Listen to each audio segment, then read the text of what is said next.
Today's episode is brought to you by DeSanto Propane. DeSanto Propane is 4 generations strong as a trustworthy family-owned business with unmatched customer service. Go online at DeSantoPropane.com for more info or call toll-free at 1-800-752-4574. Since 1937, the difference has been DeSanto Propane.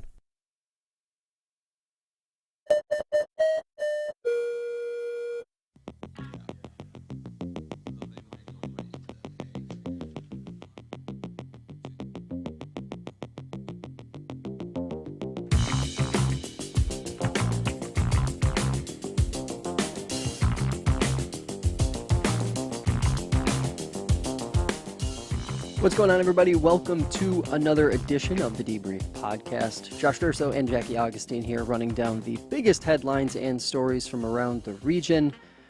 Jackie, welcome back. It's been a few weeks. Nice to see you. Yes, good to be back. It has been a busy January, I guess we could say. Yeah, it always seems to be the longest month. Yeah, it's certainly panned out that way. We have a lot to talk about today. Obviously, we're going to be touching on a few themes that I've figured out are just recurring. Every time we do this show, we're going to end up talking about the same issues. But first topic of the day, of course, economic development in Geneva. Well, sort of. Let's start with the series in the Finger Lakes Times about the future trajectory of Geneva. Ran in the Finger Lakes Times. I'm sure everybody saw it, or a lot of people in Geneva saw it. 6 parts, ran over the course of like a week or maybe a little more than that. The series is still online on a couple websites, obviously on the Finger Lakes Times website. I had a few takeaways from it, but I wanted to start first with just getting your feedback. Obviously, you're a lot closer to the issues that were talked about inside that series. So at first glance, what stood out to you? I guess at first glance, what stood out to me is that it was a list of complaints that are common. It was there were no real solutions given, like meaningful solutions. There were quite a few factual errors, which I think might have led to the reason that there weren't more solutions given, because it's kind of hard to come up with a solution if you've been kind of misdiagnosed the problem. But ultimately, I think, on the upside, I think a lot of people are talking about it, and I think a lot of people recognize that it was lacking in many ways. So the good thing is, I think the space it opened up for people to respond and push back might turn out to be productive, right? So I think that would be the hope, that maybe by drawing attention to it in such a way that I guess I would say is inflammatory, the response that people give to that might bear some fruit. Do you think it has a net positive or net negative? I think it'll be a net positive if the community cannot, if the community really can engage and parse out the pieces of it that were wrong.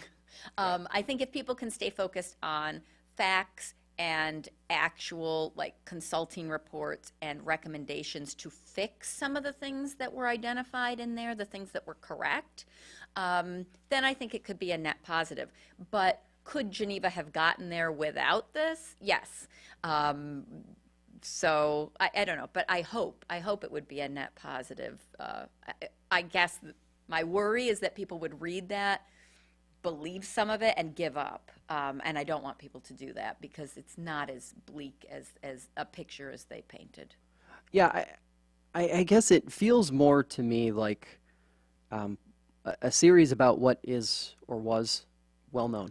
Right. In Geneva, right? I didn't, reading through it. Or well believed. I didn't see any, if we're just parsing out the issues that were identified, whether the data that was brought along with it, right or wrong, or indifferent, take all of that out of it. I don't think the issues are, there aren't any new issues for Geneva identified in it. To me, the thing that stood out is, the call to action wound up reading and feeling more like a defense of rather than a real call to action. Because the call to action to me feels about the same as like what I've seen. I'll draw a comparison to the village of Wolcott right now, because the village of Wolcott is going through this dissolution process, and you have a group of folks who say we need to dissolve because it's going to make our community more able to grow and thrive, and et cetera, et cetera, et cetera, but never saying how we're going to do that. Right? And I think, to me, the call to action would have been more in identifying, here are some legitimate concrete steps we can take right now. And I think maybe the goal of the governance portion of it was to do that, was like to put that picture in people's mind. But I think when you're talking about a 6 or 7 part series, however many parts it was, that's a theme you need to be like going back to and touching on over and over and over again, so that people actually walk away with that call to action. Right? Because like just mentioning it once isn't going to get the job done. And when the actual final installment feels more like a defense of what we just told everyone or what we just wrote, it kind of takes the spotlight off of the call to action, or what would have been the call to action, I guess, which is we need to do a certain number of things in order to turn Geneva in a better direction. Yeah, and I think, I mean, that's a good, I think that's a good reflection on it, because as you're saying that, I think what occurs to me is that the piece did one thing exceptionally well, which is to illustrate why Geneva is stuck. Now, I think the authors of it probably think they illustrated why Geneva is stuck using facts and data, but actually my point is that it illustrated why Geneva is stuck, because that kind of argument is where Geneva is. Geneva has a lot of complaints, a lot of people saying, why don't we do this? Can't we just do that? Why don't we do that? Like just random stuff, right? Not well researched, not an actual action plan, not broken down into concrete steps, not labeling any groups that therefore would be accountable for doing those things. It's this, I don't like it and someone better do something about it. Well, that is where Geneva has been stuck. And what's frustrating to me is that the consultants that have worked in Geneva, again, on housing study and the comp plan, recognized that and said, essentially Geneva's biggest impediment to progress has been its inability to actually plan and focus on what would get it out of trouble. Which I think is what they were trying to say in that governance piece, but again, they were modeling the same kind of bad decision-making, right? Where get us to the precipice of being angry, something needs to change, we need a different solution, but we don't know what that is and somebody just better do it.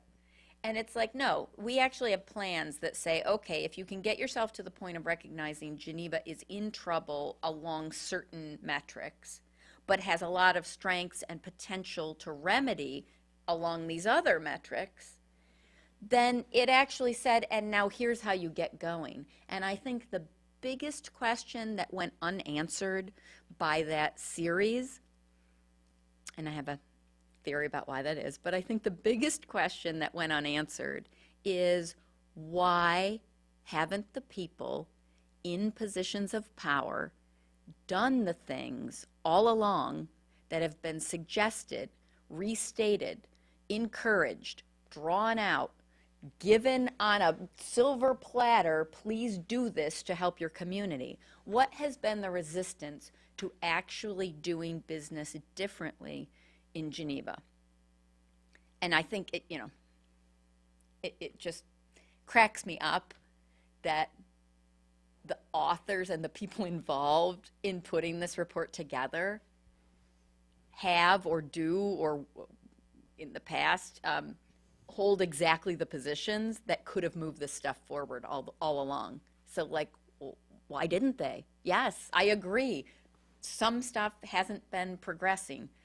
So why weren't you moving it forward?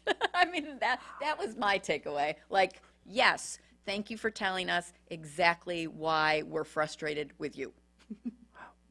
I want to get your take on the getting more people engaged thing, but whenever we're talking about economic development, housing, like a couple questions always like pop into my head first and foremost. And to me they feel like the central questions that like every community should be asking themselves when they're trying to like parse this stuff out. First, what's the problem you're actually trying to solve? Okay, that's like the most basic thing ever. But then what role can local government have in actually addressing what are systemic issues? Housing, systemic issue. Why is there general decline in rural communities and New York State at large? Systemic issue. What can the city of Geneva do to really move the needle on these things? And I think what unfortunately what frustrates a lot of people is the casual, call it like, I want to compare it to like a casual fan of a sport, but like casual observers who aren't going to every city council meeting, they expect the systemic solution. And a lot of times they just think local government can't fix that, right? Like when we talk about when we talk about any community's housing problem, the state's housing crisis, well, why are builders not building more houses in New York? Well, probably because it's more expensive to build houses here than it is in many, many, many other states. And it's an analysis that's happening based on profitability, right? Maybe there are some other things, but how much can the city of Geneva, the town of Geneva, any community, how much can you really move the needle on that? So I think like what it really takes is public education. Like it takes an effort from a municipality or a community to really engage and educate the public on what the real limitations are. Right. But then also, like, frankly, trying to find the needle in the haystack, which is the little small ways that the needle can be moved on the scale. And I think that's, like, to me, that's where a lot of these issues come back to. I know there's some, obviously, like Geneva-specific things that I kind of gathered were being talked about without being directly talked about. Lakefront development, to me, kind of stood out. You know, obviously, that's a very controversial topic. But at the end of the day, like, a lot of these issues, even if you know, develop the lakefront however you want to, put a hotel there, put houses, whatever, put whatever you want there, it's not going to actually change the what has become the composition of communities outside of our 4 or 5 medium market metros in upstate New York. And that is like the issue. And that's frankly where I'd like to see more towns, more villages, more cities, more counties really hammering the state hard on this, because New York State's going to look a lot different in another 10 or 15 years if some big things don't get fixed. That's kind of it. So when you think about the portion of this report that said, you know, Geneva needs to be engaging a larger spectrum of voters, what do you think the real goal of that statement was? Because to me, I read that as we basically have the fringes being most involved, and we need to engage that center 80%. Yeah, I mean, I guess that is what they were saying. I do believe that a vibrant and engaged community is important across, you know, all demographics. Maybe not for the reason that they were aiming at. You know, I think the reason is when you are dealing with soft market conditions, which upstate New York is, how do you differentiate yourself? And one of the things people are looking for when they want to pick an area to settle in are things like how the community feels, how it interacts, what amenities it has for people who want to, you know, have a neighborhood, who want to live in a place that has a personality. And unfortunately, I think a lot of what Geneva has done over the years, and a lot of Finger Lakes communities in general, is this position of fear, which leads to just triaging kind of the worst issues, right? The concern about like addressing the most immediate problem. And I think if there's been any lesson about what could actually help Geneva and Finger Lakes communities in general, it would be to really protect and play up the strengths that will make your area a community of choice. Because like you're pointing out, people are not flocking to live in upstate New York. Now, during the pandemic, there were people, that were coming, and the idea of remote work near a lake is really attractive, and that's great. When people get here from out of town, you would love for them to feel like, wow, what a unique little community. Like, I want to tell other people about that, because that's a place people should go, either to visit or to live, to stay.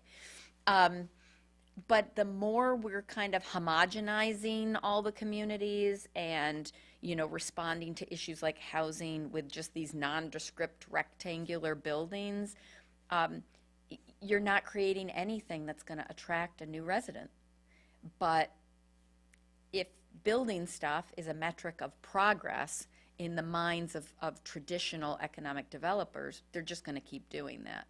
And, at some point, we just have to stop doing the wrong stuff. I mean, Well, okay, so to that point, like I hear that and I understand, and I get the failed logic or the failed thought process behind build it and they will come, but at the same time, like, has that much stuff really been built? Objectively, like in terms of moving the needle. I mean, for a state that has lost or is losing like 180,000 people every like year or two, it doesn't feel like, and I hear people say this a lot, like, well, there's been a lot of, and I understand. I live in Webster, so I get a bit of a different perspective with this stuff, because like Monroe County does have more development than say Ontario County or Wayne or Seneca or whatever the case may be. But even in Monroe County, like, yeah, there have been like maybe a half dozen or maybe a dozen, quote unquote housing developments since the pandemic. But in a county of 750,000 people and declining, is that really significant? Like, and this goes back to that whole like thing where I really struggle with this. I don't know if people at the local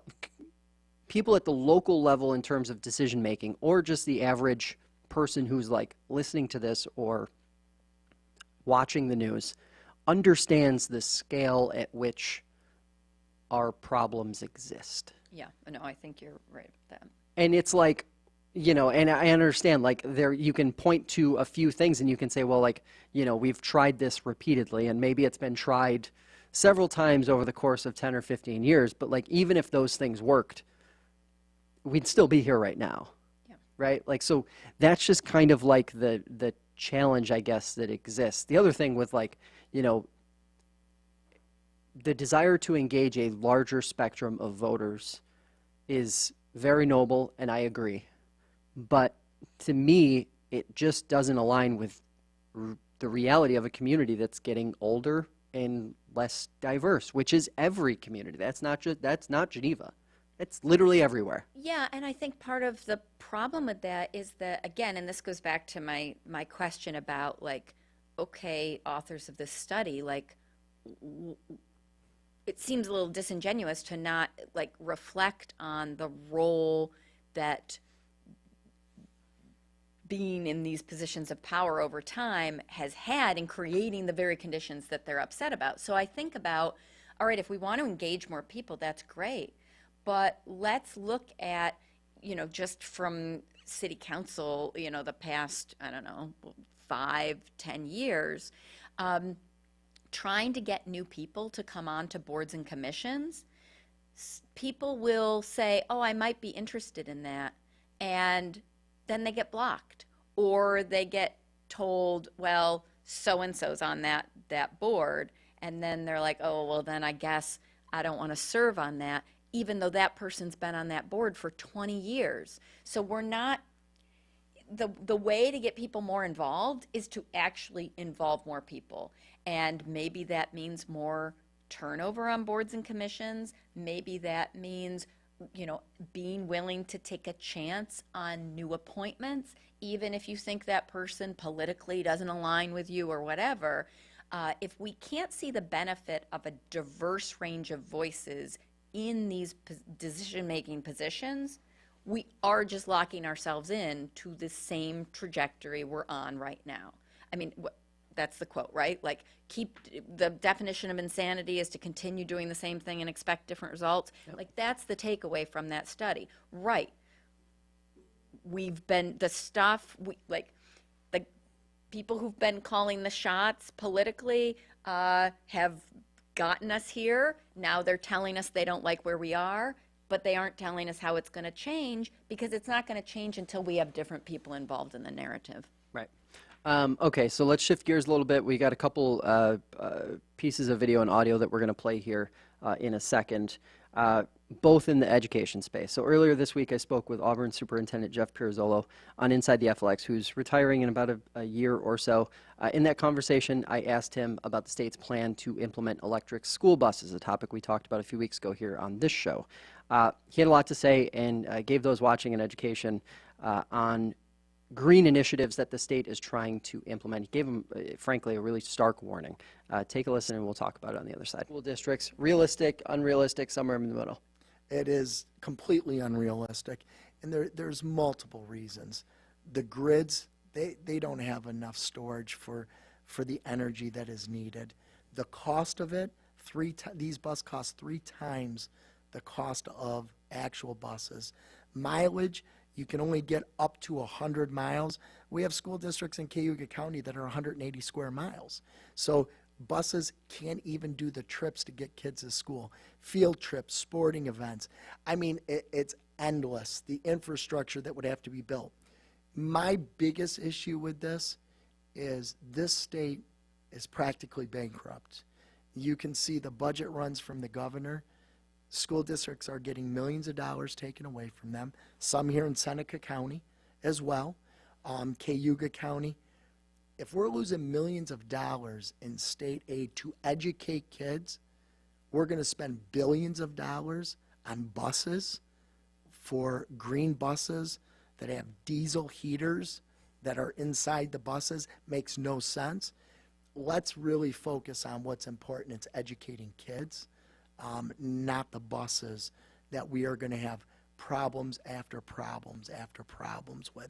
Athletic events, you travel, we go to Indian River.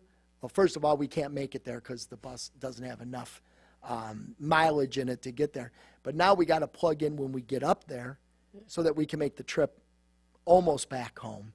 So again, I don't think the thought process was well developed. I don't think that by 2026, every bus you purchase is supposed to be a green bus. I think that they're going to have to put a halt on that. The technology is not there yet. The electric companies aren't there yet. The money's not. They can tell us there's all this money out there. Well, where's that money is, let's focus it and reinvest it on educating kids and getting kids what they need. Mergers. You and I have had some pretty frank conversations over the years. All right, welcome back. So, Jackie, hi everyone, obviously Mark a lot Barden to here digest at there. Sandy. Jeff is always very open and honest about how he feels about these types of things. And I just want to point out for context for people, he talked in that interview a lot about state aid and how that's evolved over the years. He spent most of his time as superintendent. He began as superintendent in 2015. He was assistant for about 7-8 years before that. He spent most of that time frame between 2015 and last year trying to get the state, advocating at the state level for Auburn to have its foundation aid equalized, more or less, brought to where it's supposed to be. And Jackie, you and I have had this conversation before where the money the state doles out to districts just doesn't make sense in a lot of cases. But I'm interested. We've talked about the electric bus issue before. Do you think, what would you put the odds at right now of the state at some point within the next 2 years either pausing or changing the timeline on some of the things? Like 2026 is when all new buses, right, are supposed to be electric, zero emission. Given what we just heard from Superintendent Pirzolo there, does it feel like the writing's on the wall that the timeline's probably going to have to change? Oh, I think 100%, yes. But not because I don't think the effort is a bad effort. I just Right. want to say that, right? I mean, I think everyone can imagine, especially in more urban districts, which I will characterize Geneva as one where, the buses are picking kids up and they're stopping, every couple hundred feet through the city of Geneva. Having that be an electric bus kind of makes sense rather than just idling diesel. But as with most things with the state, I think there needs to be a more careful acknowledgement of unique needs in different settings. So his point about rural districts and about the transit. Now I understand he's saying it's a 180 square mile district.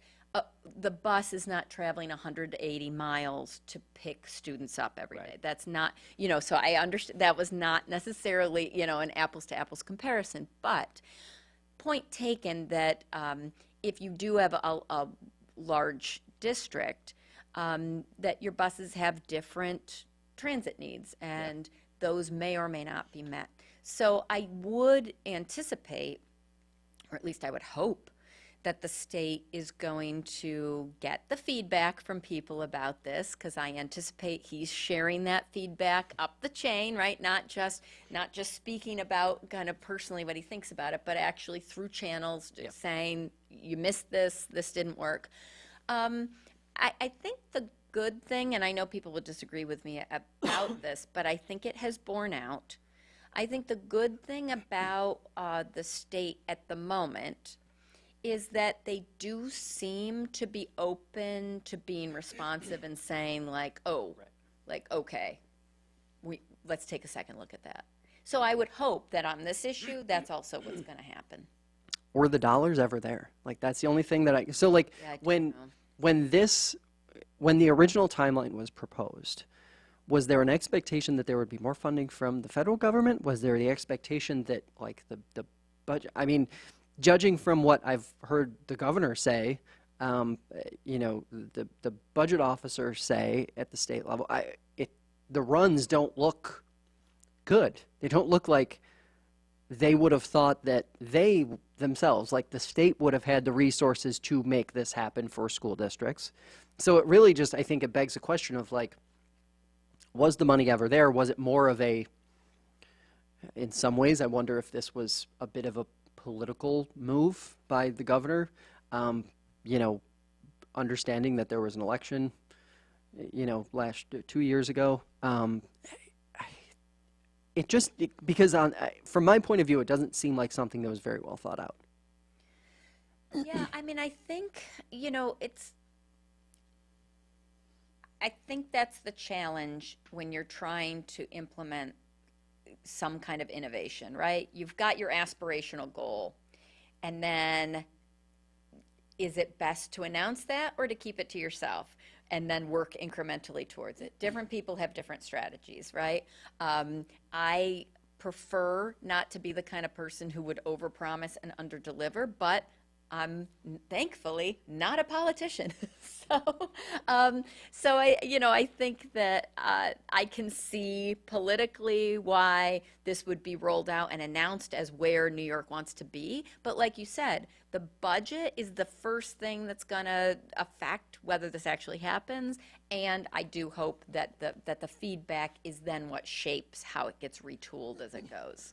Yeah, and I think it's kind of like an incrementalism approach to it, as opposed to, I think this is probably a policy decision that was bore out of activist concerns, and rightfully so, like, obviously. And that's the interesting thing to me is, like, no one I've talked to thinks electric buses are inherently just bad. Right, Like, yeah. they're bad, they stink, they're terrible, whatever the case may be. Like, it is literally just a practical matter of grid issues, cost. Like, the cost has not yet come down to a point where it's comparable to a diesel bus, which creates a budget problem for school districts of all shapes and sizes. And it just kind of, like, those two things snowball, and then you get some other, like, issues with how do we manage this at the district level.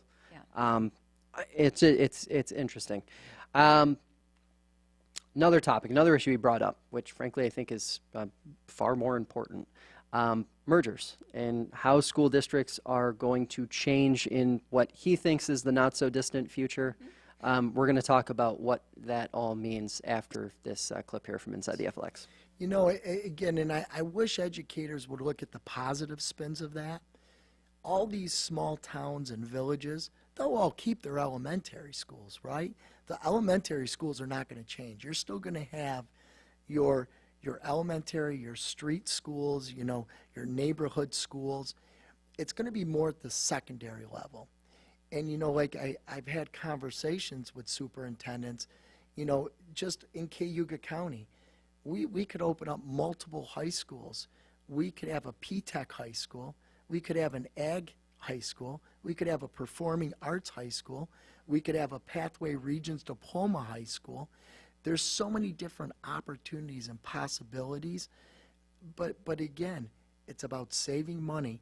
And if we don't start looking at it ourselves, and I said this a few years ago to you, the state's going to take control of it, and whatever the state tells you to do, you're going to have to do. I rather see, I like the merging is okay, but county-wide school districts, I think, would be exactly what we needed. Our county, and I can only talk about Cayuga County, my superintendents are going to probably scream and yell at me, but, you know, we have under 10,000 kids total, right? You got southern school districts, they have 200,000 kids in their county school districts. So, you know, they work, and I think money can be saved. And I think that, again, you can still keep that friendly competition. There's ways to do that, you know. Again, I remember when Seneca Falls and Waterloo talked about merging, and it did not work. But that's one of the big things, the rivalry, right? Well, wait a minute. Seneca Falls loves to play Waterloo. Well, you can still figure those things out, right? But unfortunately, with what we're looking at financially in New York State, we're going to be broke here. We have to find different ways to have success in the education world. And I think it's eventually going to happen, whether it's school districts merging or county-wide school districts, it's going to happen. Have people become more receptive to the idea of merging? Because I think you mentioned Seneca Falls and Waterloo, and I think that was over 15 years ago now. It was. And just thinking about the attitudes that I heard then versus, you know, the reality of that conversation now. If that were to be proposed today, I don't think there would be much pushback to it, frankly. Have people cooled on some of that rivalry that did exist, or maybe it was more memorable than more recent, you know, shorter memory? Well, it's more parents than it is kids, right? Right, It's adults, because we remember our childhood. And again, I get it, but Elmira has already done that. So Elmira Free Academy versus Southside was the biggest football game of the year, right? Mm-hmm. Now they're all one high school. So they've already merged. So I think you're seeing that happening more and more as you go across the state. But again, you know, I guess it depends on your audience that you're speaking to, whether they're more accepting of it. But again, it's inevitable. You know, we're going to end up getting there. When parents are going to start yelling and complaining because class sizes are 30, because they can't afford more teachers, that's where you're going to start seeing, okay, now we've got to do something different to get our class sizes back down to where they need. But that's what's going to eventually happen is class sizes are going to exceed 30. Yeah, yeah. All right, Last welcome question back. for you here. A lot to digest there. Yes. A lot of people probably listening to that, yelling at their phone or their tablet or their TV screen, whatever they're watching or listening on right now. I like the honesty, okay? And, full disclosure, Jeff and I have had this conversation a bunch of times, on the record, off the record, all of the above over the last, I'd say since about 2018. It was the first time I ever mentioned it to him. It was the first time I ever dug into the historical data with school districts and what their enrollment has looked like over the years.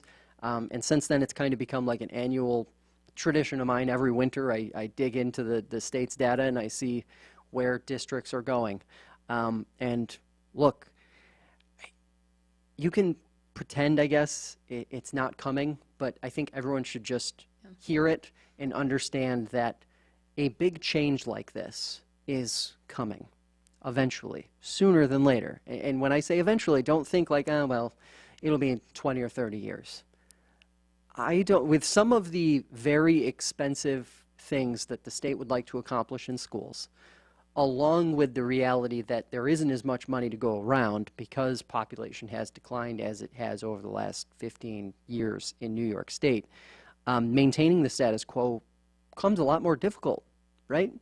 And if you think that, the status quo in education of the last 50 years is going to just be maintained in perpetuity, I'm sorry to be the bearer of bad news, but it's just not financially plausible. And something you and I have talked about, student outcomes, they matter.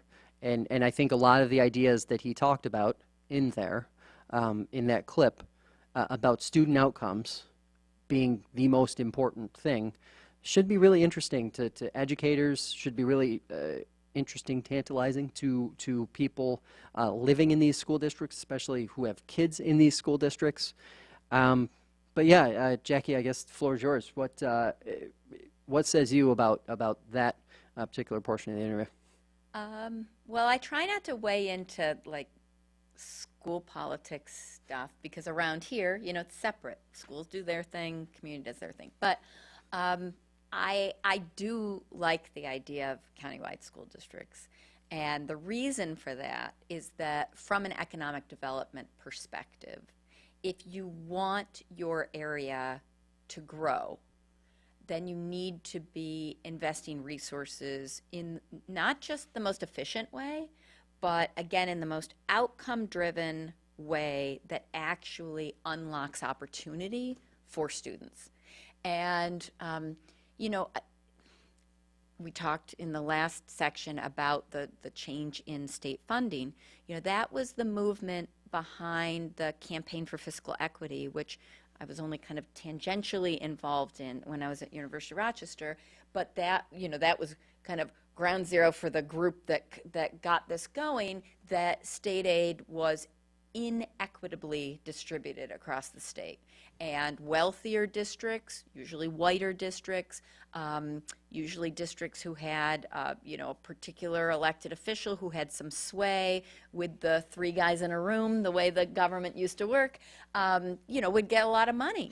And they would invest in all these additional bells and whistles, and I shouldn't say it like that because I don't mean to sound like those are extraneous programs.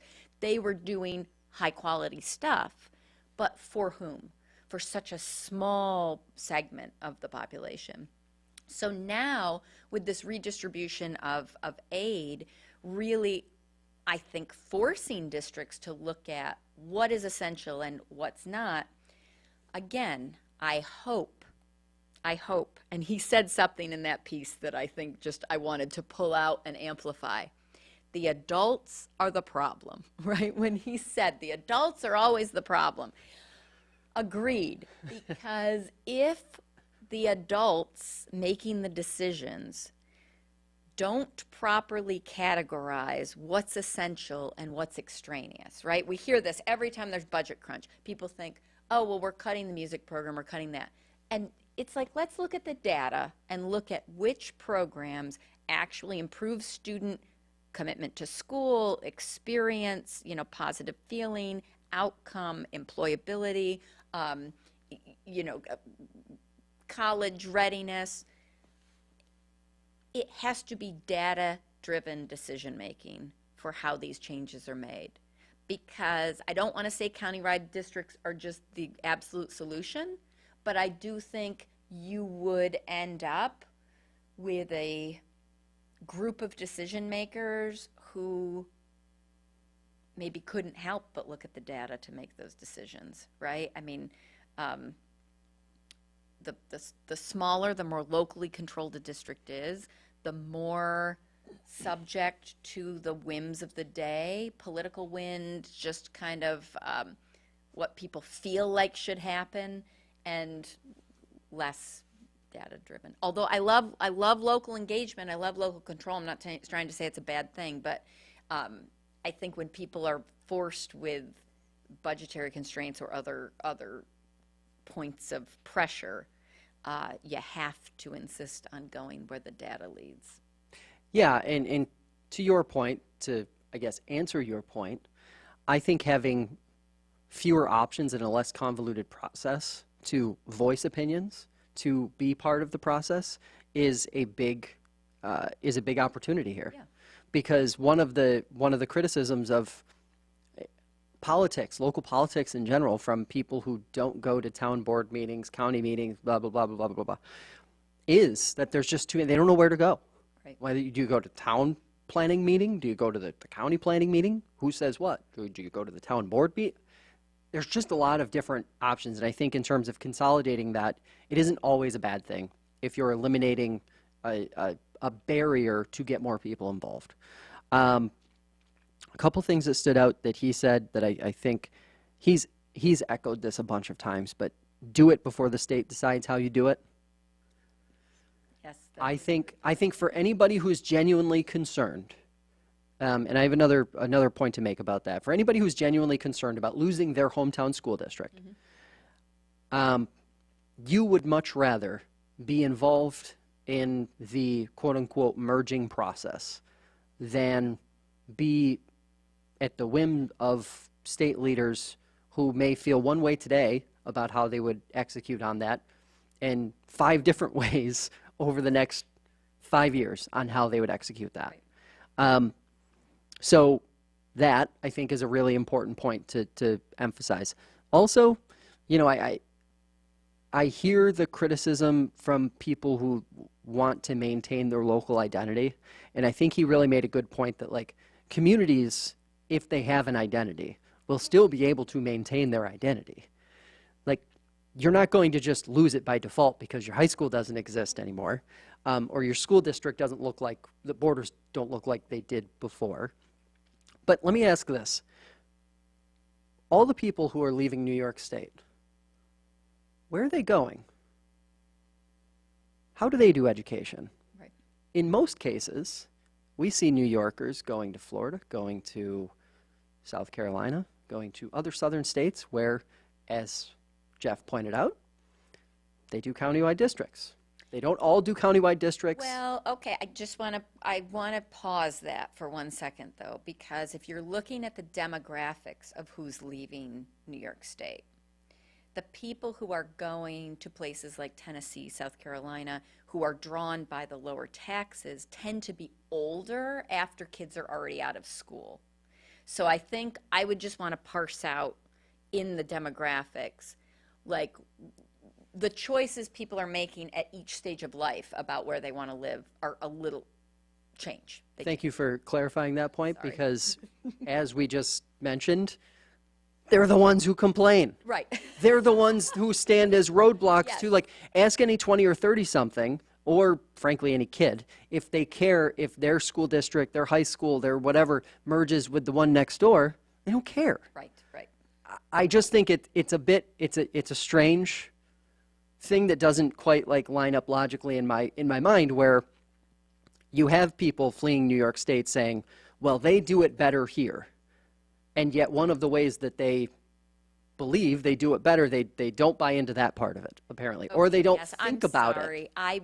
I misunderstood the point you were making. it's My probably apologies. not it's probably not like front of mind Right. to those people, because obviously, like, if you're 50 something years old, if you're 60 something years old, you don't care how school's done. But it goes back to the point where, like, there's this I guess romanticization of how things are done in other places when someone is leaving. Right.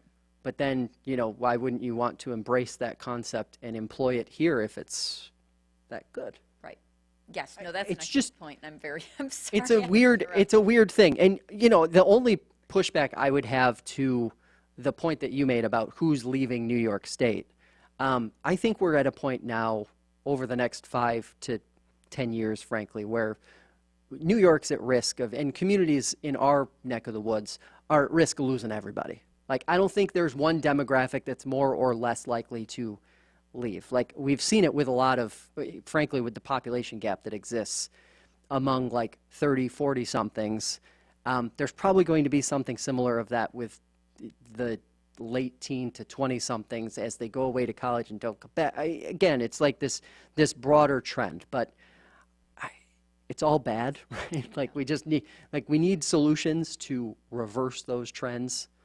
And that's just, I think we were talking about it on the break, one thing that really seems appealing to me about this is having legit pathways through multiple high schools for kids between 13, 14, 15, and then up to like 17, 18 years old to really be able to get a tailored experience, one that they can like immediately jump out into the world or feel like they're on some kind of path that means something while they're getting that diploma, and then have viability in our economy immediately.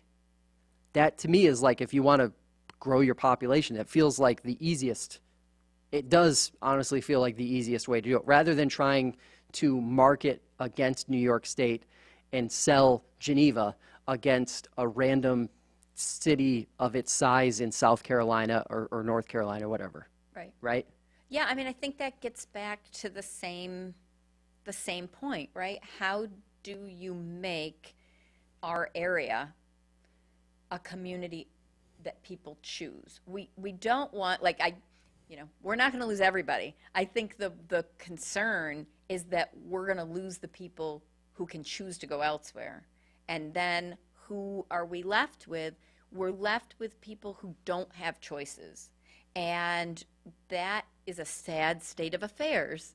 And that puts a different kind of focus and burden on local government than a community that is more robustly populated with people who want to be there and could go elsewhere but are choosing to stay.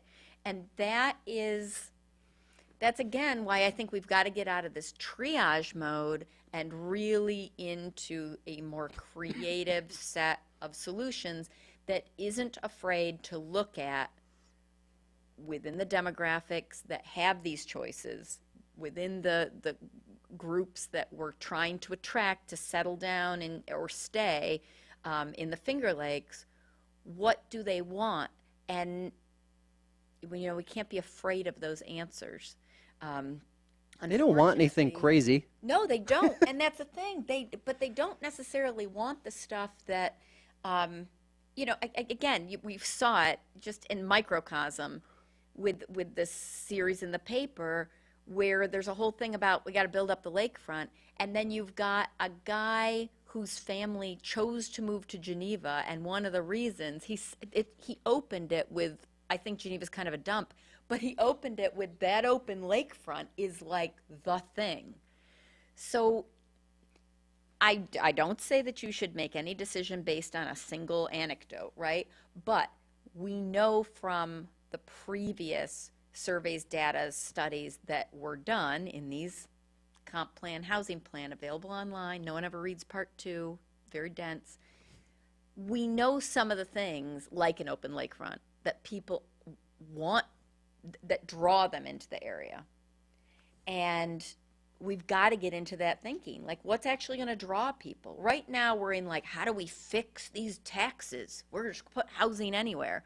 Really? Like, 19 houses were built down by the Lake Tunnel Solar Village, all fully taxable, all assessed at over $200,000. Did anybody notice a significant reduction to their tax bill? Does anybody think that we can build our way out of this problem?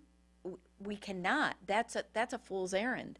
But people are still saying it because they feel entitled to just make the claim with no backup support. So, And to just highlight how complex virtually all of these issues are, like we were just talking about education, and it fully overlaps into the economic development sorry. issues I in Geneva. derailed it. But no, like you cannot fix, and I think a lot of times that's maybe one big challenge that a lot of communities face. You have a lot of people who want to fix the one thing that they are concerned about, but you can't fix the one thing without also addressing A, B, and C things as well. because they're all factors. Right. They're all factors, and people need to be able to think about more than one thing at once. And that is the problem. When we get into this, ooh, the taxes are so high, how can we fix that?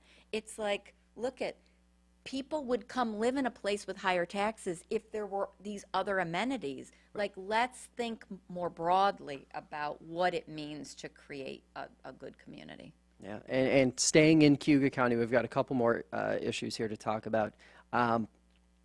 It was interesting. I've been reading online. So the Cayuga County Legislature has been running this emergency order regarding migrants and housing.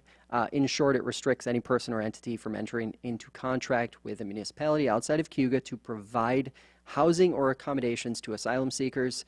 Some thought this order was going to be dropped after Democrats took control of the Cayuga County Legislature on January 1st.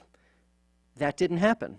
And last week when I talked, or earlier this week now, when I talked to Chair Eileen McNabb-Coleman, she said the order is being continued basically because of short staffing in their social services department, which is obviously an issue across the spectrum. Staffing issues at county level, especially in social service work. It's interesting because I think it fascinates me when people just assume that, well, Democrats took over, so that order is going to be lifted. But it was interesting because, like, she was very measured in how she was approaching it. And you know, she basically said it's going to be a week-to-week, month-to-month thing. If we can get up to full staff in social services, then we can probably lift it. She thought there were some other factors that needed to be addressed too, especially at the state level. But it's interesting because it's like the most basic form, I guess, of identity politics, just assuming, you know, Democrats are gonna lift it. I do think it's, I don't know,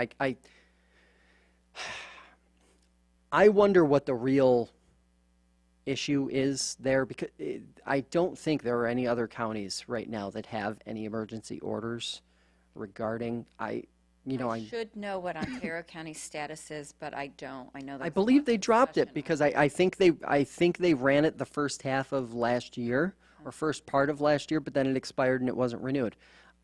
So I guess my curiosity, and I poked at it a little bit. I'd like to know what makes Cayuga County different in that regard, what they're seeing there that, you know, you're not seeing in Ontario County or Wayne County or Yates County, or is it merely just a political decision in those counties to not bother with an emergency order because they just don't feel like it?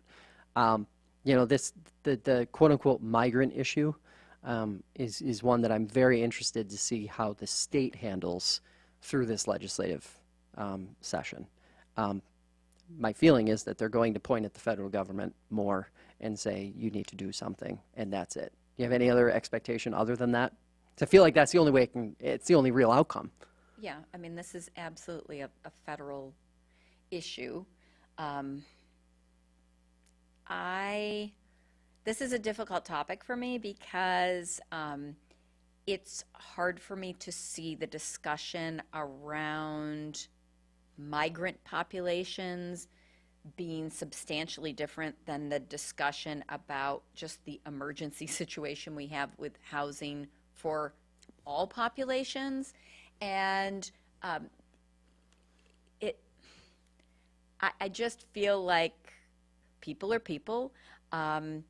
We are having trouble making sure that people can have the basic needs for a decent life, which is the fundamental purpose of government, right? Why do governments even exist, right? They're supposed to secure the livelihood of the people.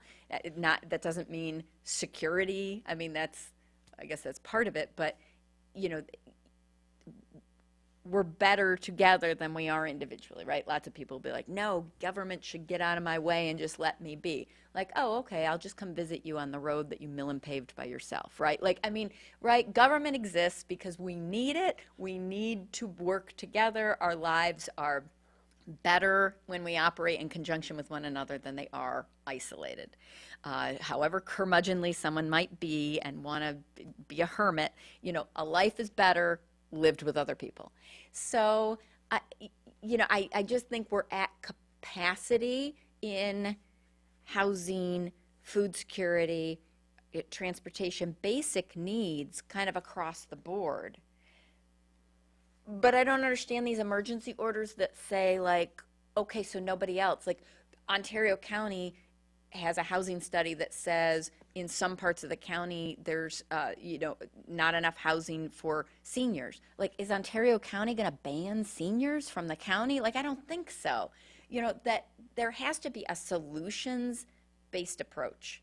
Like, if we are missing the mechanisms to have residents come into our county, then we have to talk about that. Like, I mean, if social services is understaffed, then you need to staff it, right? Like, that's going to have to happen.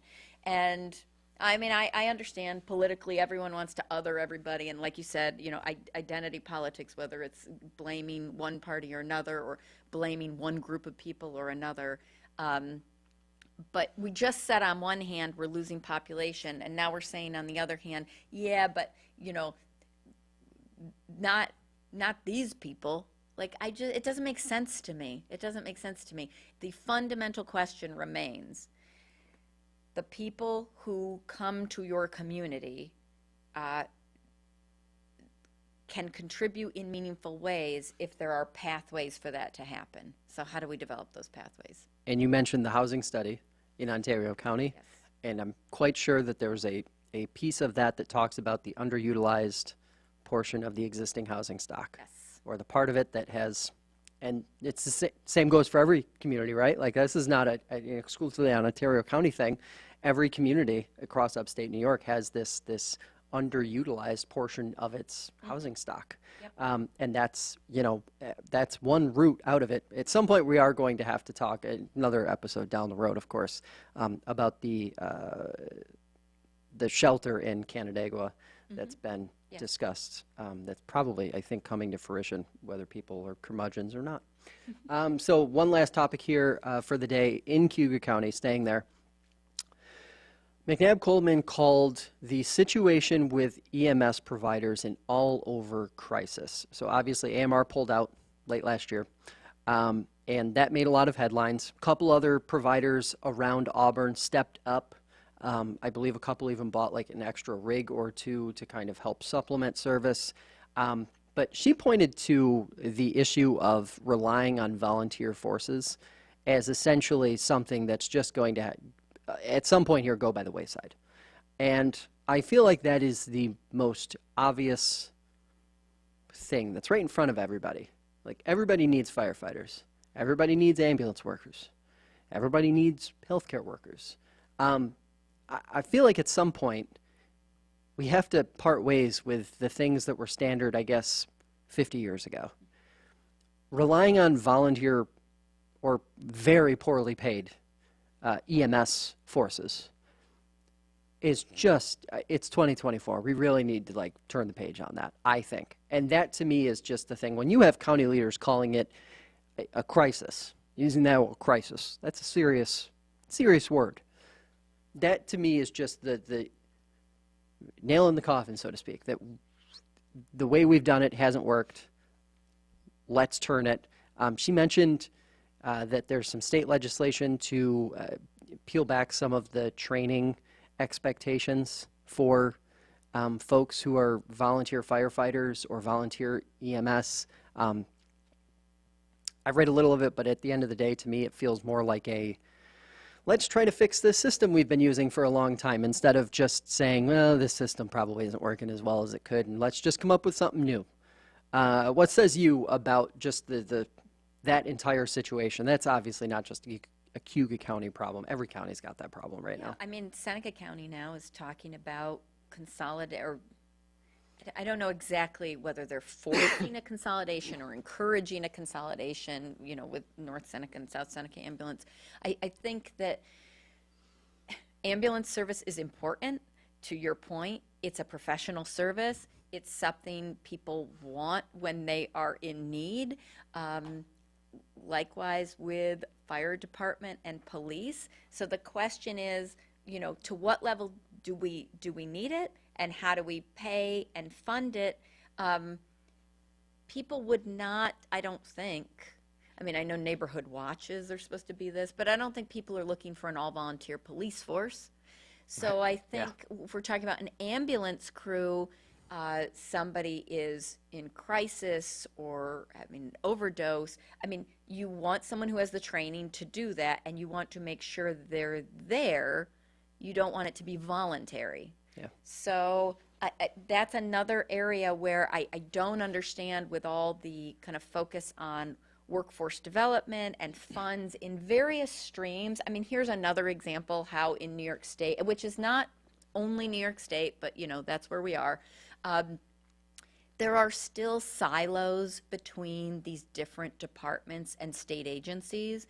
They have money, but they're not braiding it together and working together. So, I don't think it takes a mastermind to figure out, okay, if we could pay people as workforce development to go through this training, and then we could give the ambulance corps funding to then hire people at a living wage, then we would have more people in those positions. I don't understand how healthcare career workforce development has kind of not caught up with the increasing need that we have for that. Which I know someone would say, well, that's very easy for you to say, and what is your solution? I would say, the solution is braiding, right? Getting those different funding sources and different regulatory agencies working together to unlock funds that already exist to meet the need in a more creative way than just trying to fix what you call the traditional model, which is not sustainable. Yeah, and I think one thing that sometimes gets lost in this conversation is that it's been a slow erosion.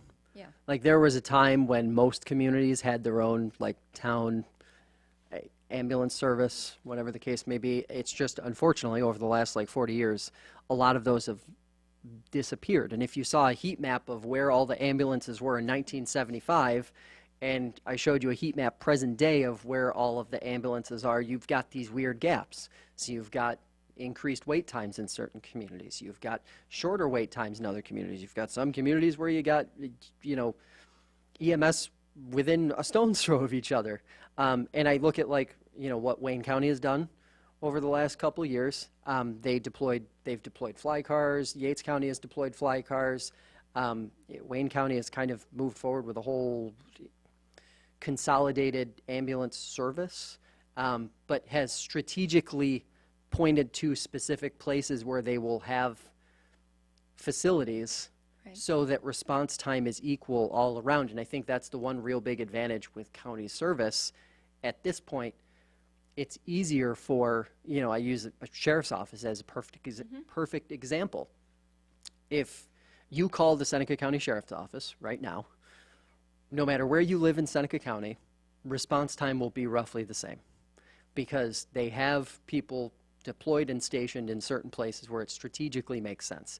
That needs to be every essential service. If we're going to call fire, police, and EMS, ambulance, essential services, then we need to make sure that they are equally dispersed. Right. And I think, it kind of sounds like you're suggesting a data-driven approach to decision-making, which I wholeheartedly support. But even things like cross-training incentives for firefighters and police officers, that if there were additional workforce development funds that would give, an incentive. A lot of people voluntarily do cross-train, but Yeah. that could be promoted even more so that you're increasing, like you said, essentially the response force in various forms, even if it's not the way people are usually used to thinking about it. Yeah. I think I think all these topics, which I initially, when you sent me the list, looked disjointed, I think have a lot in common. Turns out that there's a method to the madness. All right, hey, that's going to do it for this edition of The Debrief. We will be back soon with another episode. For more, head over to Spotify or Apple Podcasts, and remember to subscribe while you're there. For Jackie Augustine, I'm Josh Durso. See you next time.